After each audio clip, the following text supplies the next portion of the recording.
नमस्कार, मैं हूं प्रवीण और आप देख रहे हैं अपना सबसे विश्वसनीय चैनल इंडिया टाइम 24 न्यूज। जैसा कि आप जानते हैं कि दिल्ली में लगातार अतिक्रमण के खिलाफ सरकार का पीला पंजा चल रहा है। इंडिया टाइम 24 न्यूज लगातार आपको इससे संबंधित खबरें दिखा रहा है। कुछ दिन पहले हमने आपको बताया था कि दिल्ली के तैमूर नगर में लगभग 300 अवैध मकानों पर सरकार का पीला पंजा चला। खबर है कि आज भी ये कार्रवाई जारी है।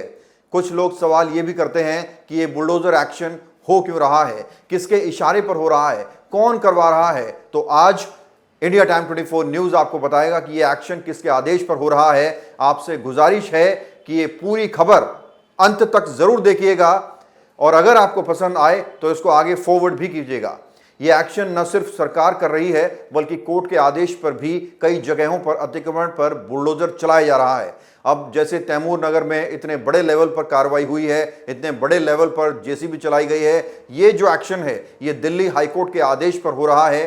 कोर्ट का मानना है कि तैमूर नगर में लगभग 800 मीटर का जो नाला है उसके ऊपर अतिक्रमण है, जिसे हटाना इसलिए जरूरी है क्योंकि अतिक्रमण के रहते नाले की सफाई करना बहुत मुश्किल है। और इस तरह की शिकायत कोर्ट में पहुंची और उसके बाद संज्ञान लिया गया और कोर्ट ने डीडीए को फटकार लगाते हुए नाले के पास से सभी अवैध ढांचे को तोड़ने के आदेश दिए।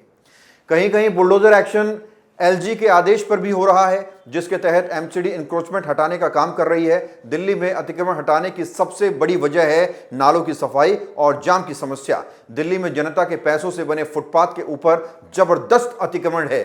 फुटपाथ के ऊपर लोगों ने झुग्गियां बनाई हुई हैं, दुकानें बनाई हुई हैं और मोटा पैसा इन दुकानों से कमाया भी जा रहा है। बड़ी बात यह है कि ज्यादातर फुटपाथ पर लोगों ने पक्के खड़ंचे बना ली है, क्योंकि इसकी वजह यह हो सकती है उनको लगा होगा कि किसी भी पिछली सरकार ने कोई एक्शन नहीं लिया, तो उनको लगा कि वो फुटपाथ, वो सरकारी सड़क उनकी हो गई। इस वजह से उन्होंने पक्के खड़ंचे बना लिए। उनको यकीन हो गया कि अब कोई एक्शन नहीं होने वाला, कोई कार्रवाई नहीं होने वाली।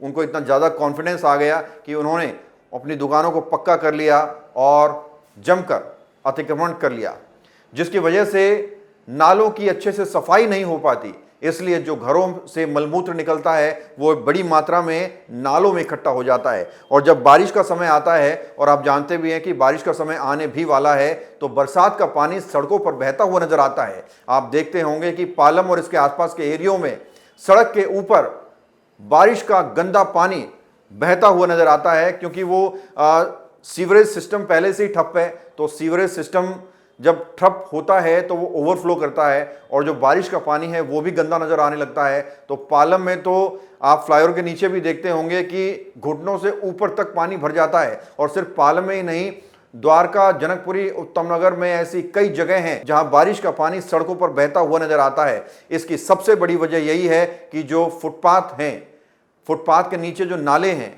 वो कहीं ना कहीं जाम है, उनकी अच्छे से सफाई नहीं हो पा रही।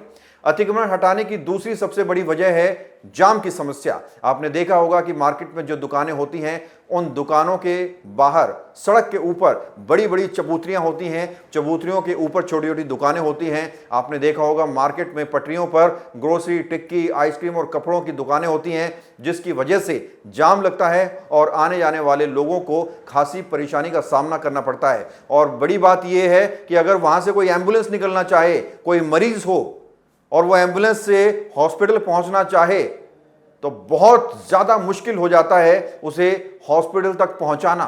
इससे बड़ी एक दुर्घटना भी हो सकती है, किसी की मौत भी हो सकती है, जिसे प्रशासन गंभीरता से ले रहा है और मार्केट के अंदर भी बुलडोजर चलाया जा रहा है, अवैध चबूतरियों को हटाया जा रहा है। अब जरा सोचिए, जो तमाम मार्केट्स हैं, उन मार्केट में दुकानदार जो है वो चबूतरियां बना लेते हैं। दुकान के सामने इन चबूतरियों को किराए पर दिया जाता है, महीने का किराया उठाया जाता है, लेकिन जो आने जाने वाले लोग हैं, जो एम्बुलेंस हैं, वो वहां फंस जाती हैं और लोगों को कड़ी मशक्कत का सामना करना पड़ता है। दुकान वाले करते क्या हैं, पहले वो सरकारी सड़क के ऊपर चबूतरे बनाते हैं और फिर उसे किराए पर दे देते हैं, उससे पैसा कमाते हैं। लेकिन जब सरकार एक्शन लेती है, चबूतरियों को तोड़ा जाता है, तो प्रशासन को धमकी मिलती है, प्रशासन को मारने के लिए ईंट तक उठाई जाती है। ऐसी भी तस्वीरें सामने आई है। कहीं कहीं लोग गरीबी का हवाला देते हैं और कहते हैं कि हमने तो 40-40 साल से अपनी झुग्गियां बनाई हुई हैं, अपनी दुकानें बनाई हुई हैं, सरकार बिना नोटिस के कैसे तोड़ सकती है। नोटिस क्यों नहीं दिया, इस तरह की बातें की जाती है। अब हम आपसे पूछना चाहते हैं कि आपके टैक्स के पैसों से बनी सड़क पर या फुटपाथ के ऊपर कोई अवैध कब्जा कर ले या झुग्गियां बना ले तो क्या उन्हें हटाने से पहले कोई नोटिस देने की जरूरत है? इसका जवाब आपको आज इस रिपोर्ट के कमेंट में देना है। यहाँ भी उसी तरह की समस्याएं हैं, जैसे सड़कों और फुटपाथ पे अतिक्रमण है, हमारे पब्लिक टॉयलेट हैं वो साफ़ तो हैं, लेकिन मैं चाहता हूँ कि और भी अच्छा बने।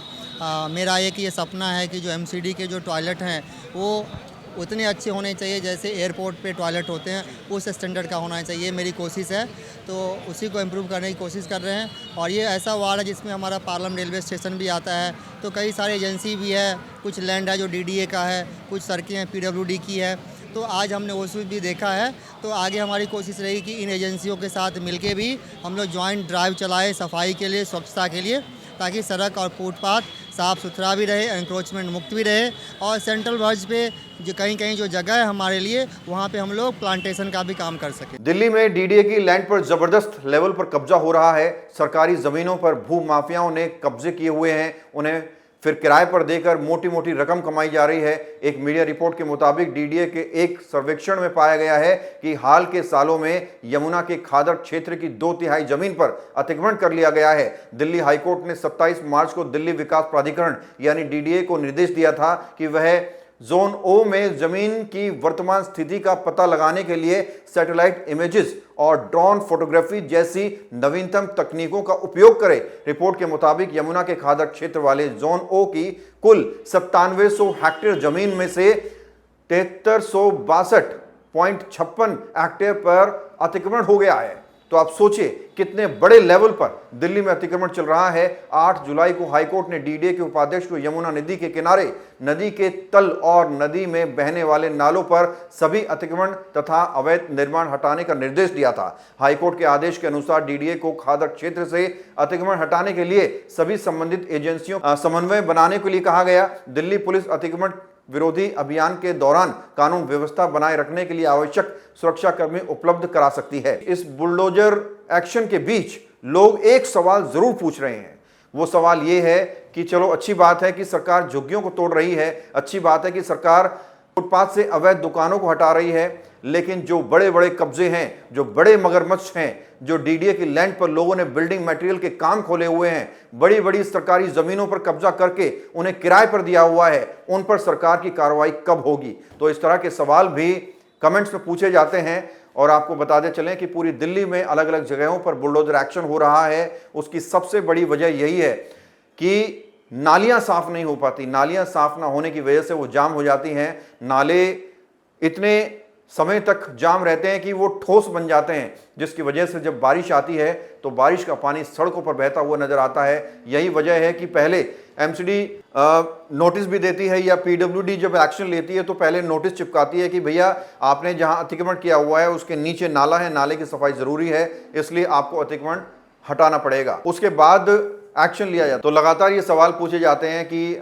दिल्ली में जो बुलडोजर एक्शन हो रहा है वो कौन करवा रहा है? क्या एमसीडी करा रही है या एलजी करा रहा है या फिर कोर्ट के आदेश पर हो रहा है? और कई जगहों पर देखा गया है कि जब झुग्गियों को तोड़ा जाता है, पुरानी दुकानों को तोड़ा जाता है, तो विधायक के दफ्तर के बाहर लोग प्रोटेस्ट करना शुरू कर देते हैं। लेकिन आपको बता दें कि इसमें विधायक का इतना ज़्यादा रोल नहीं है। ये ऊपर से आदेश हैं। ऊपर से आदेश ये हैं कि दिल्ली के सभी अतिक्रमण को हटाया जाना चाहिए और एक समय सीमा भी दी गई है और उस समय सीमा के अंदर दिल्ली को स्वच्छ और सुंदर बनाने का लक्ष्य रखा गया है, जिसके तहत तमाम अतिक्रमण हटाए जा रहे हैं, अवैध झुग्गियों को हटाया जा रहा है। और आपने देखा भी होगा कि कहीं कहीं जहां पुराने मकान तोड़े गए हैं, अवैध जमीन पर जो बने हुए थे उनको घर भी अलॉट किए गए हैं, फ्लैट्स भी अलॉट किए गए हैं। अभी हमने आपको कुछ ही दिन पहले रामपुरा की खबर दिखाई थी, पंजाबी बाग के आगे, जहां लगभग 300 अवैध मकानों को तोड़ा गया और वहीं के लोगों ने खुद कहा इंडिया टाइम 24 न्यूज़ के कैमरे पर कि उन्हें फ्लैट्स दे दिए गए हैं, उन्हें घर अलॉट कर दिए गए हैं। तो कहीं ना कहीं सरकार अपना वादा भी निभाती नजर आ रही है।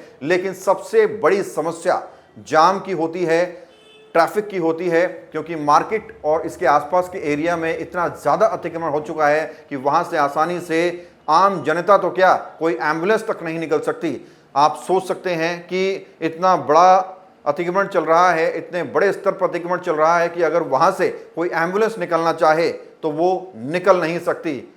और आपको बता दें कि ऐसी एक नहीं कई सारी जगह हैं हमारे पालम और इसके आसपास, कई ऐसी जगह हैं जहां पर अतिक्रमण होता है और लोगों को खासी मशक्कत का सामना करना पड़ता है। द्वारका विधानसभा में पालम डाबडी नाला रोड पर कहें इतना ज़्यादा अतिक्रमण है कि अगर शाम के वक्त वहाँ से आप निकलना चाहें तो वो 5 मिनट का रास्ता है, लेकिन हो सकता है कि आपको 1 घंटा लग जाए।